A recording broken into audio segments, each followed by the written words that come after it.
you are constantly second guessing every move in your head. This isn't about the pain, by the way.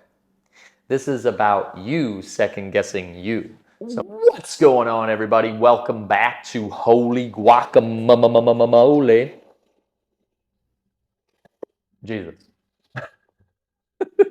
Hope you're having an awesome day, afternoon, evening, wherever you are.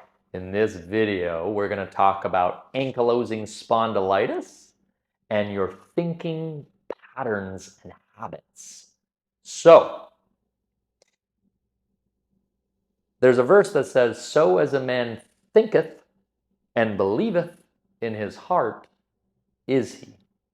So, if you're thinking, "Oh no, what's going to happen after I move? Oh no, what's going to happen after I eat? Oh no, I got to keep focused on the symptom and heal it."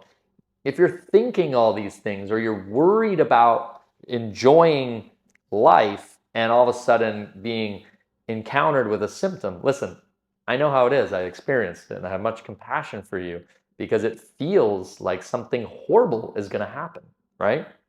But I want to tell you that this is often from an experience where you were open and joyful and loving, and things were going well, and all of a sudden something horrible happened. And so in order to protect your heart, you had to cocoon, and you became in a state of dis-ease rather than ease, my friends. So the thinking patterns, what happens is with your thinking, you are constantly second guessing every move in your head. This isn't about the pain, by the way. This is about you second guessing you. So maybe you go to say something, "Oh, that was so stupid." Or maybe you go to dance or move, "Oh my gosh, they're looking at me, they're judging me." Or maybe you go to move and you're like, "Oh my gosh, like I can't do anything right." You become your own drill sergeant in your own head, and sometimes you're not even aware of it because it's such a deep thing, which is why you need support, and you can't do this alone, because letting this go truly takes being seen by another person. And that's where I come in. So your thinking pattern is a pattern that you have adapted to keep you safe in your thinking story, your pain story. And what's your pain story? Things you think or tell or say about yourself that you believe to be true, that have now become your thinking pattern story. And so over the time, that thinking will have an effect on your body, will have an effect on your spirit, and will have an effect on your muscles, nerves, ligaments, tendons, joints.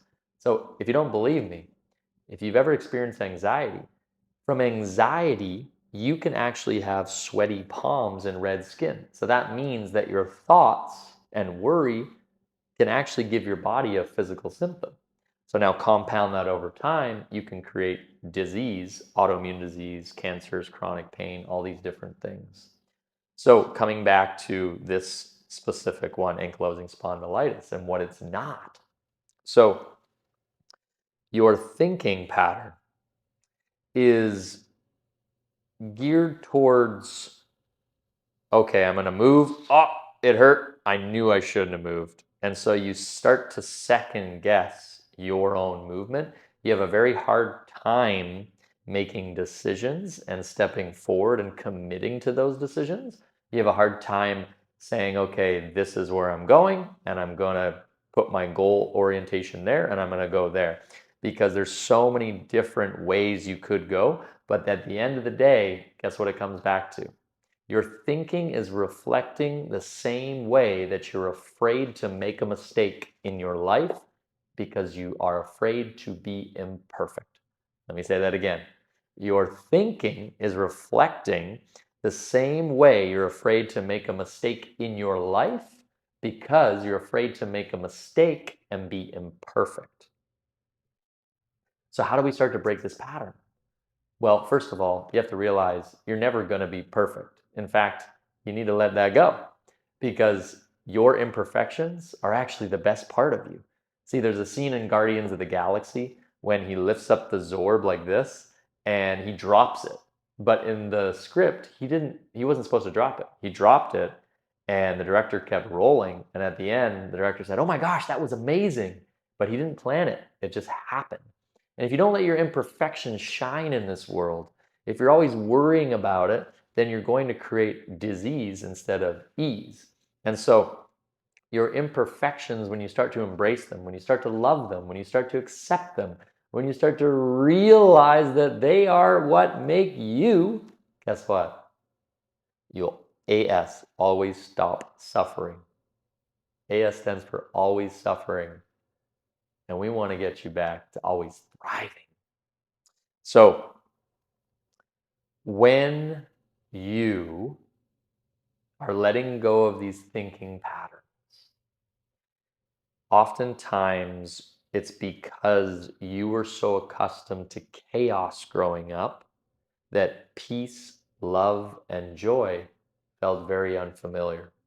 So in your mind, you'll think more chaotic thoughts of worry, fear, anxiety, depression, all these different things. And your mind reflects your body, reflects your spirit, reflects your speaking, and also reflects what you look at. So chaos was normal. And when we start to bring more peace, love, and joy into this experience, it'll seem unfamiliar. But that's why I say again, you can't do this alone.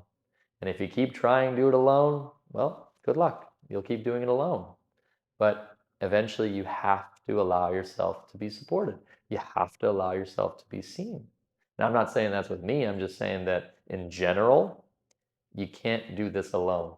We weren't meant to do it alone. We're meant as humans to have connection. And when you become connected with these parts of yourself and authenticity, my friends, that is where the true healing happens.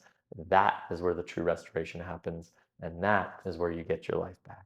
So remember, your thinking patterns reflect the fear of making a mistake and the addiction to chaos because on chaos because on some level you didn't deserve joy, love, and peace. And we want to bring those back into the center and shine a light on them because they're not true. Chaos is not true. You deserve joy, love, and peace. To live a pain and disease-free life, to have peace in your mind, peace in your body, and peace in your spirit. So when you're ready, comment "I'm ready" or book a call in my bio, and let's get your life back because it's about time. Life is short.